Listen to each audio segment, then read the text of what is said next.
crazy, but the pineapple means welcome, and in certain areas it means that you're a swinger if you put it out on your door. Finger. Nice. I have to keep that in mind. Let me Yeah, I unpack still real don't know quick. how that works if you just go knock on the door and go, I saw the pineapple. Does that mean welcome or Um, that you're a swinger? But that so sounds I've like been Florida. told. You ever heard of the villages in Florida? Oh yes, Yeah. It's a big swinger community. It my really is. my mom lives there. Of course she does, Neil. Heather, do you know Sorry, that I know the Jody's just like nodding her head like, Kim, did you have to bring that up? But you know what? When you see a llama and a pineapple, and that is a thing around It's here, my icebreaker, yeah, not the number one thing, but a thing. I think. good Lord, starting off that my mom is a swinger. I can't wait to give her a call. Okay. Nice Quick. to meet you, Blade. Yeah, nice to Welcome. meet you. How's So, everyone? Wonderful. Thanks. Slade, you are aces. Thank you so much for making concessions here and being here for Sorry this. for canceling last time. And happy birthday, by the way. Happy birthday. Thank you. Thank you. Yes. So here's the story, Wishbone. Slade has got to go to Met Stadium. I don't even know what the name of that stadium is. Painful. So we're going to make this as quick as possible. The whole idea, Slade, is Great. we ask, oh shoot, Alexa, turn office lights on. I don't even have my freaking lights on. There it goes. Let there be light. Good Lord. Having a few computer issues today. So I haven't. we're just going to ask you a couple. It's very lighthearted. Again, I've worked with you long enough to know that like we're not going to approach territory that's going to be uncomfortable. Well, you should know that I don't have any of those. Let me turn this off real quick. I'm ready to go. Okay, great. I'm listening now. Yeah. So our effectively, we're just going to ask you a couple one things, but yeah, very lighthearted kind of conversation. We're just going to kind of get perspectives from Jody and Kim. I'm going to do an introduction very quickly. Holy cow! What happened to the llama? Do it. So, Jody and Kim, this is Slade Heathcott. I've been working with him 20. Well, I guess since I can't remember when we got introduced, but let's We just introduced probably like 2.5 years ago. yeah. Introduced was. So, Slade is the founder of More Than Baseball. He also has some tenure in the world of Major League Baseball. But Slade, this is Jody and Kim. They are with. I've worked with Jody and Kim now for a little longer than 2 years. We worked together in Decade. when I was doing Nike gift cards. Jody and I went into Adidas to pitch gift cards as well. So we've worked together for I'll just say 10 years. Times two. Yes.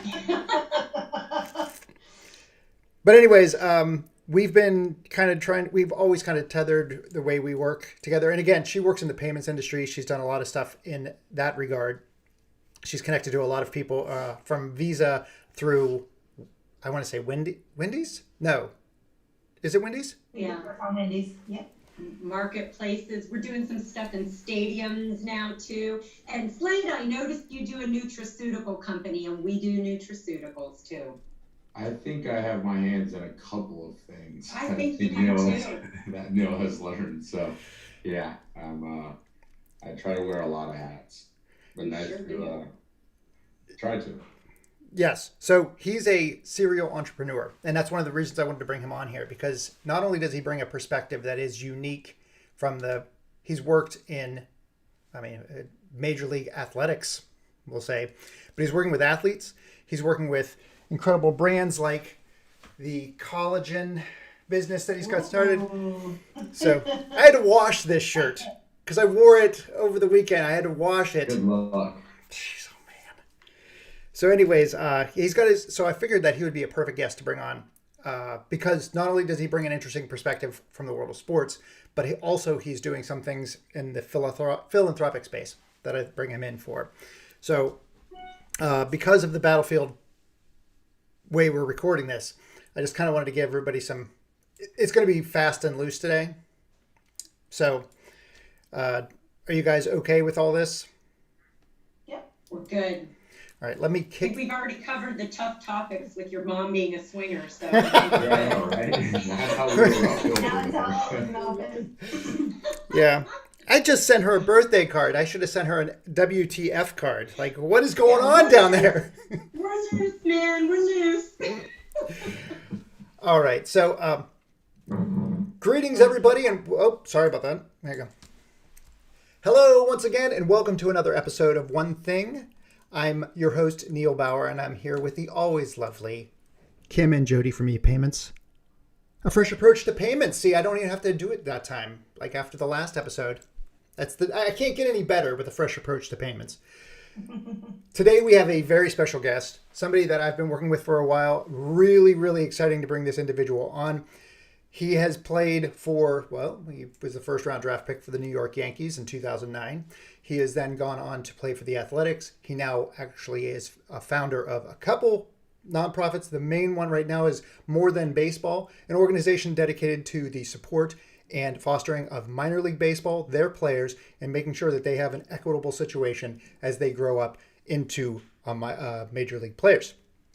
So, without further ado, welcome to the show, Slade Heathcott. Thank you for having me on. Nice to meet everyone. Absolutely our pleasure. Yeah. So, Slade, Major League Baseball.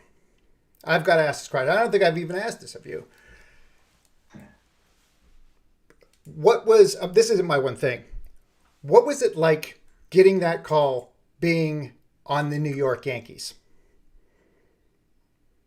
Well, from the age of 5, I played in the backyard and played wiffle ball and baseball and cup ball and handball, and everything was scenarios like playing in the big leagues. Whether it was the St. Louis Cardinals when I was younger, or the Texas Rangers for a while, and eventually the New York Yankees. But it's special. I mean, there's not words to describe something you worked for 20 years and then able to experience it. So it was amazing. I got called up while holding my son, feeding him at like 11:30 at night. So that was a really awesome moment to be able to share with him. So it's something that you cherish and hold on to. Wow. That's awesome. So again, we've worked together in such a different capacity, and that's where my one thing comes from. You've actually worked in an organization that's helping foster minor league players and making sure that it's equitable for minor leaguers, because, to your point, minor league players are paid a pittance. Yeah, effectively nothing. And then they're asked to do a tremendous amount of community work. They're asked to actually suffer through. I say suffer because you're living with generally a foster family, or you're living in a situation where you have to pay for equipment. You have to effectively survive while you're trying to chase this dream. So my one thing is, for somebody in that situation, somebody who is struggling and just trying to get through that mess, what's the one thing you'd tell them to keep them motivated, to keep them moving forward? I feel like for the younger generations, I don't know if the word shelter, harbor, protect. I feel like the younger generations, when they see adversity, they fold. And the one thing that I try to talk about is, being positive is the key, right? But more than that is not giving up. When you do see adversity, when you do see failure is an event, not a person. In the game of baseball, you're failing every single day, and sometimes multiple times a day. I played the game for 20 years, and I'd walk out some days and be like, have I ever played this game? Like, I forgot how to swing, I don't know how to throw. And not only that, you're doing it in front of thousands of people, right? You fail every day in front of thousands of people, and it's something that you have to learn how to cope with. But I also think it's a skill that you can use and be able to, in life, things do not go according to plan, as we all probably know on this call, whether it's business plans, whether it's life plans, things alter and change at any given moment. And sometimes the best things we can do is be adaptable. So to players, it's not give up, keep fighting, keep pushing, but let's also look, just as athletes, and that's where I'm going to speak from that perspective. As athletes, we've been told our whole life you can't have a plan B because it takes away from plan A. And I think that's a load of crap, to say the least.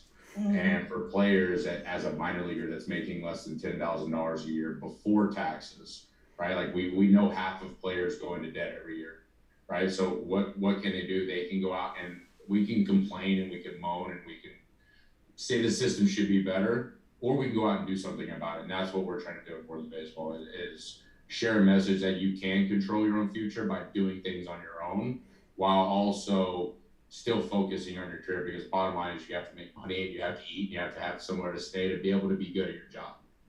So sorry for the long-winded response there. So it's a couple of different things. But that is a perfect lead to my question. My one thing, since you have lived, I'm so sorry guys, a roller coaster, I would say Major League Baseball, when I observed, it is a roller coaster because it is highs and lows and you're getting called up and not getting called up, and kind of the same that you experienced having your own company too and founding a business. What do you personally do to mentally prepare? I know for me, I have this routine I go through in the morning. I'm curious what you do personally to just get your mind right, day in, day out, to, keep the fight. One of my biggest things I do, and it's kind of shifted since my son, I do a deal. I don't even know if I've ever even shared this. So when I'm in the car, I don't listen to music. I heard Zig Ziglar in one of his speeches back when he was still alive, and it was recorded, so I listened to it. He talked about Automobile University. And I know that as an athlete, I paid attention to my diet, because what we put into our body is really the fuel that we're going to be burning out. And words are the exact same thing. The words that we put into our brains, the words that we listen to, are the words that are going to come out. So really trying to control in the morning, listening to a podcast. Right now, it's Jocko Willinek's Warrior Kid podcast, just because. I listen to that too. Yeah, I love it. He was on Ed Millett, who I listened to a lot, and I loved him. Yeah. His Timex watch, right? 3:50 in the morning every morning, but has some really good lessons in it. But just listening to, when I played, it was a little bit different. I would have 15 minutes of like highlights, right? Like, as crazy as that would sound, but like visualizing yourself doing something sometimes is the first step in crossing the hurdle of actually doing it.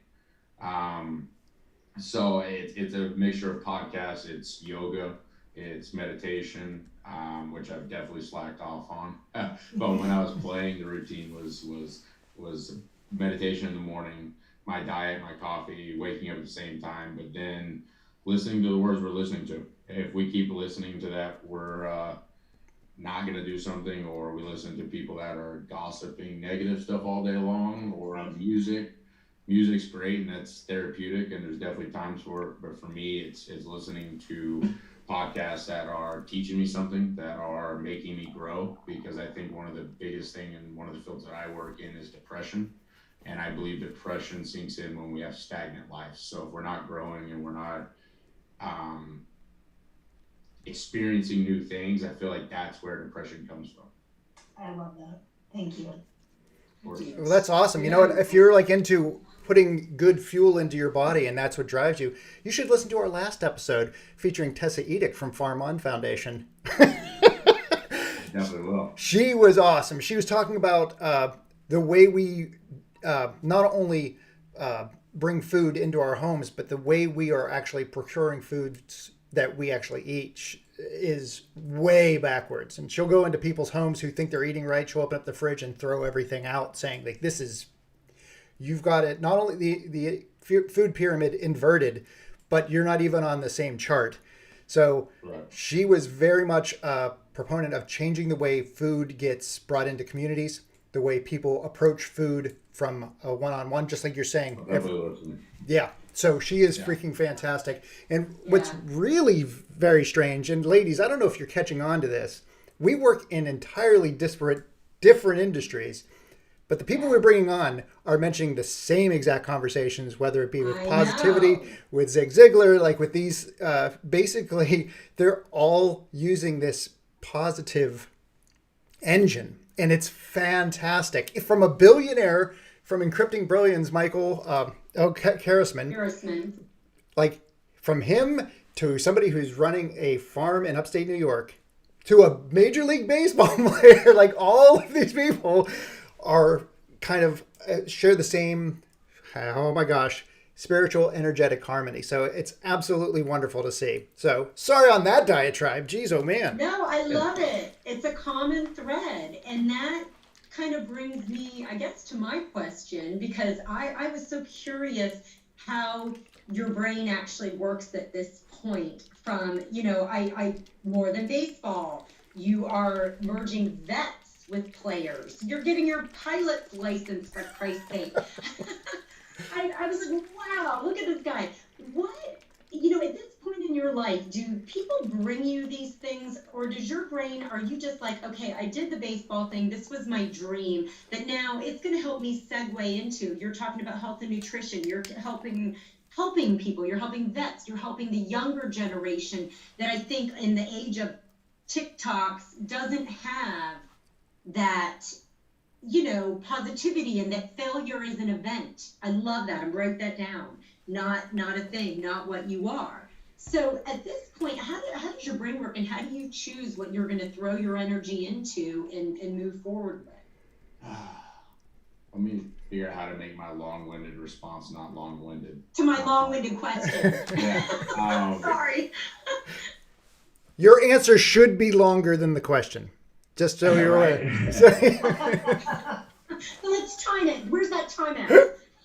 Yeah, right. Time it in there. So, y'all there? Yep, Yes. we gotcha. Oh, also, this is a perfect time to say this is all Yeah. this is all edited, so all of this gets edited out. So don't worry about it. Don't make. Okay, hold on. Yeah, perfect. Yeah, I can hear you now. Perfect. Wasn't it? There we go. All right, sorry. Okay. Refresh my mind on the question. So in this, now that you have the background, and Yeah. it seems the common thread is that you're really doing like exhilarating things, but you're also helping people. So what is it in you? Do people bring you projects and you say, yes, this is something I'm going to go forward with? Or are these all things that are in your heart and soul that you're like, all right, now's where I'm going to invest my time moving forward? It's a mixture of both. My thing is, I guess everybody feels like they're different in ways. One thing I learned in the game of baseball is people around you, everybody around you has different skills, right? And some of those skills are hyper focused, or some of them are here, or some of them are there. I've been told by mentors my whole life that I need to focus on one thing. That is not me. It's not. And I don't know if it's a successful thing. I don't know. Like I've been out of the game for 3 years now. I think that I'm happy with where I am, right? I'm happy with, but I've done it by being involved with 5, 6, 7 things, and there is a ebb and flow to that, right? I think Neil's probably caught on for the most part. I have a very different style than probably most people. It may seem like I'm really scattered out, but everything ends up tying back together. Like I've designed things to be, whether it's veterans, right, vets and players, or more than baseball, or my CB supplement, or my coffee shop. My coffee shop probably is the farthest out of different, because it doesn't relate back to most of it. But everything that I work on, from children to baseball players to veterans, all come back to the same joining fact. I learned that right when I got out, I was told by a mentor I needed to focus on one thing. And I'm like, I'm not good at focusing on one thing. I'm really, really good at focusing on 5 things. And I'm really, really good at managing my schedule and able to get what I need done. And I use the ability to my network, right? To reach out. That's my skill, is having a network. Well, having a network and only being in one field is not a successful approach, in my personal opinion. So I don't focus on one thing. I have people that bring me stuff all the time, right? From investments to businesses to ideas. And then I start some, right? Players for the Planet. I'm CEO and executive advisors of Players for the Planet. I had nothing to do with starting that. I am a part of it. I Am More, my children's foundation. I was part of 3 people that started that organization. More Than Baseball, 3 people that started the organization. CB Supplement, it got brought to me and I jumped into it. So I'm really in the mix of like people bring stuff to me.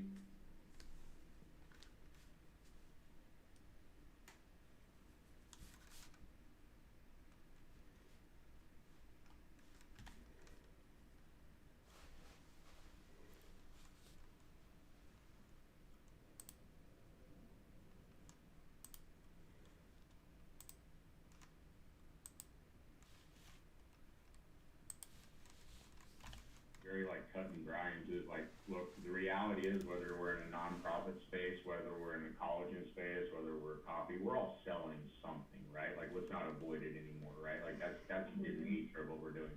The other side of it is when I grew up with the Yankees, they pounded like, keep quiet, keep quiet, keep quiet, keep quiet.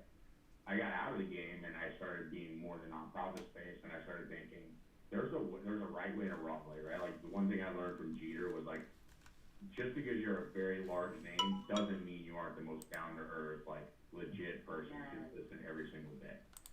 So like different things of the. Uh-oh. That's quite all right. Hang on. I don't know. Hang on a sec. Going back to Jeter, we got to talk about Jeter because that's good stuff. That was a segue in. I forgot to turn my phone on Do Not Disturb, so I've been muting. So hang on a sec. He'll come back in. For as fast and furious as this was put together, you ladies have done an exceptional job. I am very, very excited about how quickly this went. So we'll see. Hang on a sec. He's also at a remote location. So he's in New York. So let's get him back. So he's not in the stand. We got it in if it was supposed to be quick and fast and furious one. Oh, no doubt. Cool. No doubt.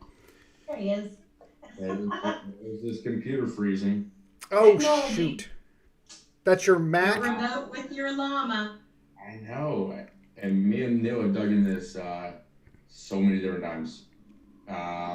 What you were saying though, hey, it's funny. I wanted to tell you something. This is so a sidebar, but like I know Derek Jeter and Jorge Posada because they played on the Columbus Clippers. Yeah. I'm from Ohio originally, so before they went up, and it's so funny because just like you, like nobody thinks about that everybody spent time failing and being in the minor leagues, and it's a process. It's a process. Like everything else in life.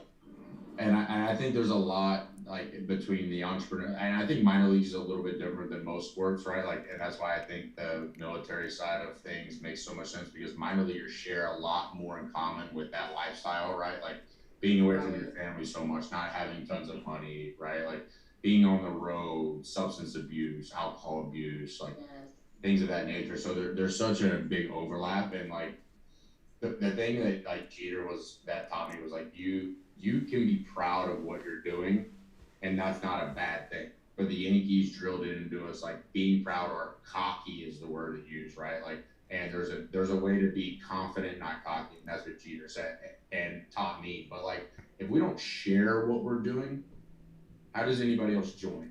That's my argument, right? Like, how do we make I want to make an impact in the world, right?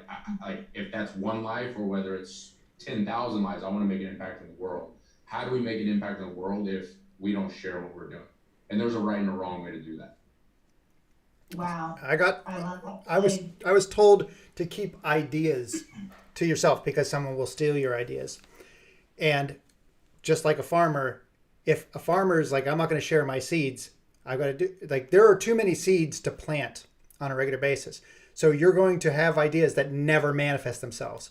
It's best to share ideas to get them out there, especially if they're good ideas, and not fear that they get stolen, but hopes that somebody does do something with them and takes them out. So you were the catalyst to make that happen. You were the person who shared those seeds, and somebody else made that happen. I think that's a phenomenal way to live. Also, let's go back to your mentor saying you need to focus on one thing. Well, guess what? You can check that off your list because you're on the one thing. This is all your whole life has been leading to this moment. You're here. You've done it. Sorry, yeah, I'm on the one thing. Lifelong Just didn't dream. know what it was gonna be.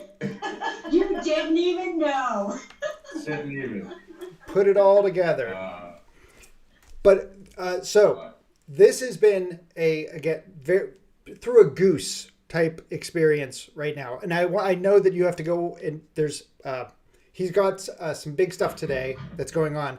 I also want to make sure you feel comfortable that your coffee shop, as disparate and as outside of your scope as you think it is, it still has a garden growing out back, and I think you're growing food in that. So it all comes back around. Well, it's tight. I have a youth program there with the Cherokee Indians. I partner, so I get 4 high school kids every year that come and work and learn how to run a business and keep books and things of that nature. So it definitely has a youth element, things of that nature, and it's just Jody, he's doing everything we want to do. Are you kidding me? I'm Cherokee. This is my coffee right here. Whoa! This is one of our coffee beans right here. French press, buddy. Yeah. Huh? Yeah. That So I'm gives, Cherokee. how do we find you and follow you, Slade? Oh, that's a good question. I think I don't even know my social media and stuff, but you can call Neil, email him directly. Oh no! It's in the link in description down below. Where do we find you? Please contact Neil Bauer. Yeah. Just make sure you put out his email. That's the one thing I put out to the universe. Social media is like Slade.Heathcott. You can search my name and you'll have a good old story there to learn about some past and stuff. But I'd have to look at my social media. I'm probably really bad about that. So my Instagram is Hoppin'. Slade.Hobbit. Yeah, right. Slade.Heathcott. That's probably the one I'm on the most. I have Merging Vets and Players. We have morethanbaseball.org. We have the Coffee Shelter. If you search that on Google Map, you can find it. I've got things everywhere. So Slade.Heathcott's probably the best. So, ladies, Well, I'm so sorry, I didn't mean to interrupt. I wanted to close that loop as well. So, Slade started working with vets. That was relatively recent. Like, Slade did that on the side. However, after our episode with Bob Walker, he introduced me to some people at NASCAR. NASCAR was trying to get into the field that I'm in, games, and they actually have an event with like the USO, which is a veterans-based operation. And it's like, I just had that conversation with NASCAR the same week that Slade had come to me talking about his work now with MVP. So it's like everything all works together. If you're putting yourself out there, if you're open to new opportunities and expanding yourselves, these things gravitate towards you just because life, as I said, is full of not just one things. They're full of several different elements. many things. And if you're connected what to I'm several different things. freaking out about it totally is it. So my husband's an ex-Marine, well, once a Marine, always a Marine. My father's a Marine, getting ready to do the honor flight. And my sister is an occupational therapist that's trying to put together a wounded warrior project down at Camp Pendleton. She's out in LA. So maybe there's something we can do to combine all of this together. I should meet her. I'll be out at Camp Pendleton the 3rd, 4th, or the 6th, November 6th. Really? Oh my God, if she's back, Yes, I mean, that I could did be that. something that is like just epic. Yeah. You know that the one thing I do think about sharing your stories and something, another touch on that, Neil. I think that when you share and you're not scared, it also pushes you to be better because then you have to keep being creative. And I think that's something that I feel like in society we look at, like you were told to protect all your thoughts and ideas. And I get it, I completely understand it, but at the same time, it just pushes you to be more creative. Mm-hmm. Without Not it, agree more. so again, I'm helplessly shilling the show. But to your point, like I always wanted to be when I was a kid or whatever. I'm like, oh, I would love to be in a movie or whatever. And I just had this happen because so many things are happening there are so many things that are going on in my life, and I started in games, whatever. Well, we were watching the Fish and Men movie by the people who are on the show, Adam and, oh my gosh, please help me. Darby. Good. Darby. Adam and Darby. And my name was in the credits, and I had to ask my wife, I'm like, is this the first time my name's been in the credits of the movie? She's like, the fact that you have to ask that question, because that would be a huge milestone for a lot of people. But I'm like, all I did was help them with marketing and promotional support. But I'm like, I could have been in there before. I have no idea. It's because I've put myself out there. It's like, I'm not focused on getting in the credits, or I'm not focused on making a game. I'm focused on the process of all of it. And this all happens by just being in that space, by making myself open to be into games. You get connected to people. Neil, your intention is from the heart on everything you do. Intentions behind everything, and you're always solving problems and helping people, whether you know it or not, whether your wife has to tell you and remind you of that, you are. Yes, that is wonderful. Agree. Way to sum that up way better than I did. Well, seriously, Slade, I know that you have 1,000 things to do, but thank you for giving us time for your one thing on this show today. Is there anything else you'd like to leave our guests with? Anything you'd like to talk about, promote? You can talk about your brands, whatever. Feel free. I think we've talked about the brands. What I want to say is just thank you guys for having me on. Seriously. Thank I you. know this stuff, and sorry for the back and forth and everything, but I'm glad we were able to knock it out. Neil, thank you for setting it up. It's been a pleasure getting to know Neil. So. Well, speaking of knocking it out, and then I'm going to end it on you're hitting that home run for the Yankees. Perfect. That's great. Hey, Slade, seriously, that was awesome. Really, I mean, aside from me looking blue, which I will have to correct in post. I got a pineapple over my shoulder. That's good. I I'm gonna love give it. DMs. You're a swinger? And I learned something new today. And I that's didn't know that either. I knew the welcome. I'm going to call my Yeah. mom. I'm going to be very careful with my pineapples going forward. Right. We were laughing so hard. A couple of my neighbors and I were like, well, what are you supposed to do? Go over to Ion and like knock on the door and be like, hi, we saw the pineapple. Yeah, right. That is nuts. I know some people that would. I do. Trust me. You could also just stand in your... Those people are not out doing all this good in the world, though, I promise you. Well, they're doing the Lord's work, but just not in the way that you think it should be done. But anyways... I guess so. All right. Hey, I know that's for another show, right? Yes. Slade, good luck today. Seriously. I know that you have got tons of stuff. But Thank you, everyone. all right. Good luck. Great to meet you. Take care. You touched our heart. Birthday. Thank you. All All right. right, we'll talk soon. Though. Late. Bye-bye. And Bye, Staten. yeah, perfect. Great. Oh, that was really good. And you're right. There is such a common theme going through all this. I love it.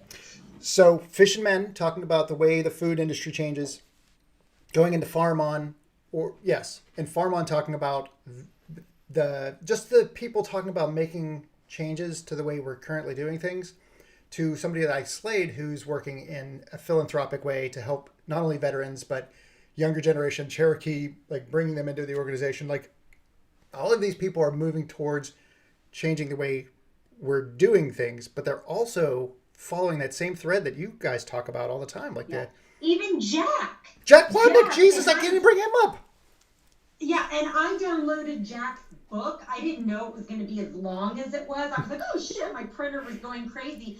But all the books that Jody and I read and always talk about and intention and stuff, his whole book, you might think it's about acting, but it's not about acting. It's about what he's saying, the voices in your head, failure, not listening to the vulture, like all of this stuff. And I'm like, wow, it is. People are famished. We were talking about this uncertainty that's in the world, and it still keeps going. And so people are just having to mentally focus on the good and helping others, and that the younger generation needs to come up understanding failure as an event, like he said. I love it. Well, and I loved even when I asked him that question. I mean, it's nothing nobody can't do. Like, he didn't have some routine like a Russell Wilson where you've got 8 million doctors making you great. Like, It was good old fashioned, I'm putting positive things in my brain. You know, it was that anybody could do. So I just started watching this YouTube video this morning. I haven't finished it because I want to pay more attention to it. It's Brianna Joy Gray, and she's kind of an activist. But she had somebody on the show who was a white supremacist, kind of somebody who was involved with that. And he's like, nobody becomes a white supremacist because they're happy. Like the shallow, like, and that's the thing. It's not just white supremacy. Wow. It's every strata. It's like the people who get on Facebook to argue about vaccine hesitancy or whatever. It's like, Right. why are you here? Like, what are you getting out of this? Like, your voice being heard? Like, your voice is being shouted down. Like, why aren't you going out and doing something different? Like, that should be a call to be like, I want to do something That's why different. they're spinning. I love that. I love that. The people that are spouting off and that are tweeting and that are bad and negative, you're focusing on that. So you're going to find injustice. You're going to find this. You're going to find that because your brain is in a loop of negativity. Yeah. The fact that I'm getting like spiritual advice from an ex-white supremacist should tell you, like, I am open to listening Yes. to different, like, Okay. so, Wow. but like the fact of the matter is, Wow. I don't fear it because I'm like, I'm just getting, like, ideas are out there, right? I'm just taking ideas and they aren't dangerous. They're like, the ideas that are dangerous are like thinking that everybody should think the same way. That's a freaking dangerous idea. Yeah. So again, being Yeah. open to this, I'll send you I'll watch the video. I think it's a political video because Brianna Joy Gray is somebody who, yeah, but I'm she's going great. to blow your mind right now, okay? Both of you. If you saw, I just invited you November 18th. Yes, it's pushed out to go circle back to Scott Burnett. I thought that was right? hilarious. I saw that. Well, it's so funny. Karen kept coming at me saying, oh, Scott wants to do this, Scott wants to do this. And I was like, well, how about November? Because this month's crazy for us. I was like, let's just put it out in November.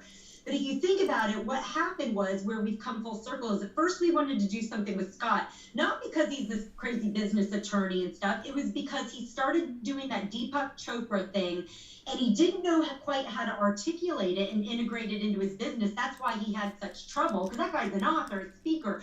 It was because this is such a new concept and he's changing from being in the legal world and protect yourself and to, okay, you can bring Zen and intention into business. And so now the original reason we were all on the phone has now morphed into this podcast where it's the same common theme. So we'll circle back with him in November. Yep. I mean, that's crazy to me. Yes. Like, that's what I thought was funny. When you sent that, did you send it out yesterday? Mm-hmm. I can't, days are bleeding into each other. I know. Yeah. So when you send it out, I'm like, the funniest thing is that we were like, what can we do to help this guy get a platform? And that's when I was helping. I actually had a platform for charities. And I'm like, well, maybe we could put him on it and do the spokes thing and whatever. And now it's like, do we have time for him? I don't even know. It was like, that was so funny because I'm like, we're going to try to help him. And I'm like, we're just so busy. No, we'll interview him and call it a day. Yeah, I think that's great. I think that's really And good. he's still a great speaker, and that this is what we're doing now. It's morphed on. We've moved on, but this is better. Yeah. It pivoted to, like, you can look at it as we wasted so much time getting on calls with him, but they were still drawn to us. They want to work with you, Neil. They already work, with Jody and I, and so it's kind of like, oh wow, this morphed into this, which I think is better, and we're getting access to so many more people, and I think we're going to do really cool projects together. Well, You know what? I was just listening to that, Lewis, the podcast Kim you sent to all of us and Daniel. Mhm. And he talked about how many years he's at his podcast, and when he goes back and he's having to go on LinkedIn and try to link in with someone to get on the podcast. And I was just thinking, we're so blessed. Like, we have so many people we don't know how to, like, even interviewing him today, I was like, oh my God, we should get Ryan Finney, blah, blah, blah, blah. Like, we have so many people that we know in our network that, I mean, it'll go on and on, where this guy was scraping just to get someone on his podcast. You know what I mean? Like, if we don't think we're being guided, I know we say Yeah. that and overuse it, but we are, because the fact that the three of us came together to create this, and our networks are so huge and so diverse. too, but you're so right. One common theme keeps bleeding through it all. The fact of the matter is that the person, I mentioned everybody but Jack. I mentioned Bob Walker before I mentioned Jack. Like you mentioned Jack. The funny thing is, like, we talked to so many different people that have intertwined, where Bob was connected to NASCAR, that was doing the USO event, that Slade is now working with veterans, that I can put that together. Like this, it's really strange. As it says, Jack, the fact that Jack, who's Broadway actor, music, that will come around at some point. Well, even Prince was the first one to touch on. There's so many ideas, and share because.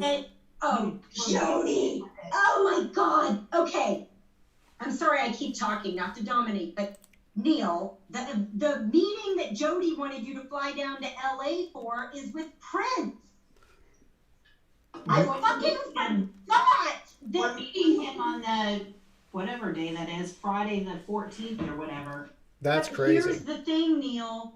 We're trying to meet. Okay, so my sister works with autistic and troubled, and that's with PTSD, and she does music and surfing. So we're meeting with Prince to bring him into the charity component of the music. And then the Camp Pendleton thing that Slade just said I should meet your sister is because she wants wounded warriors and vets to be tied in with music and surfing. She does a big surf event with them. Mm-hmm. Surfers Healing, Wounded Warriors. There's surfing, there's music. So I'm starting to, in my brain, think of, oh my God, this could be a huge event with you, Slade, Prince. Yeah, that's Jack's crazy. in LA. He could come down. That is actually pretty sizable. Is that in November? No, she hasn't Thank picked God. a date yet.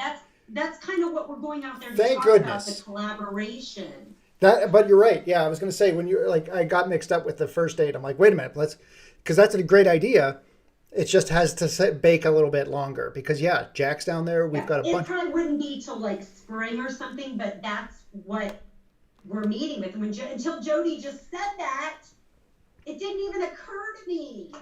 Yeah, we're flying in early because Prince has got, he's actually, I think, going out kind of on a tour a little again. He's out riding elephants right now, by the way. Did you see his recent Instagram? He's like on top of elephants and hanging in like a egg-shaped coconut in the jungle. I'm like, I want one of those. We have llamas with pineapples. We've got freaking rock stars riding elephants. This has gotten out of control. All right. So I have a 10 a.m. meeting my time. I cannot believe we squeezed this in. You guys are awesome.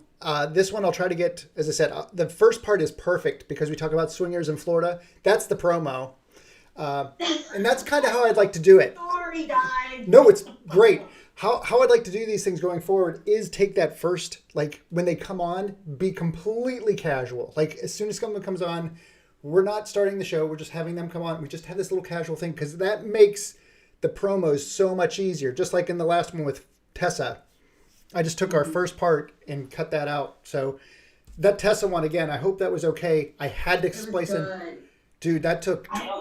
I don't think Daniel's pushed it out at all yet. It should have been Tuesday. He's like, I needed the Sunday link. I'm like, Neil sent it in the freaking text. He has all that already. He has access to everything because I put it in both places. I put it in Google and because I don't know how you guys can get them. So I sent him in both. But he should have access to both. Again, we have this book of content that we can kind of seep out. It's timeless. It's not talking about anything like, did you see in last year's Super Bowl we're not talking about that stuff. So you can release it at any time. All right. So I sent you the link to you don't have to watch the whole thing. We but love you. All right. Ladies, I will talk to you a bit. All right. Bye. Okay, I'll call you in a minute. I got to call Pulse Point real quick. Okay. Having issues. Bye, everybody. Bye.